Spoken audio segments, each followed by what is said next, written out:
نفس الشيء، ولا أصل إلى لا حقيقة ولا نتيجة، ويزداد وزني ويزداد أكلي وتقل حركتي ويقل نشاطي وأصبح متبلد في الشارع وأنا ماشي.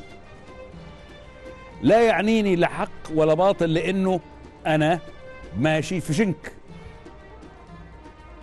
لا أنا جاد ولا صادق النية والإرادة، وعارف إن فايت اليوم لا أنا لا حد هيحاسبني، ما أنا أصلا ما حاسبتش نفسي، لا حد هيحاسبني ولا أنا كمان هيبقى ليا عين أحاسب حد.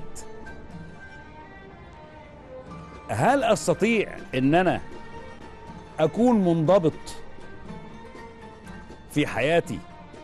يعني أعرف ما هو واجبي وما أستطيع، وما علي ما أستطيع، وما علي أن أحسن نفسي فيه كل يوم علشان ابني وأخويا وزوجتي وقريبي وزميلي ورئيسي ومرؤوسي يستوعبوا قيمة أن يحسن الإنسان في قدراته.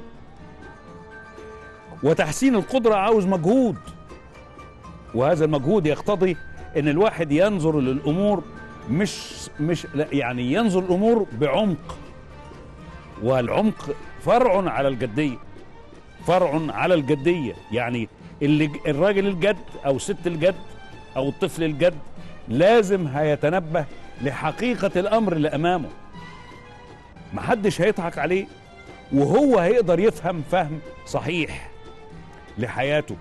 وعندما يفهم صحيح الأمر هيستطيع أن يرى هدفه ويستطيع أنه يسعى لتحقيقه.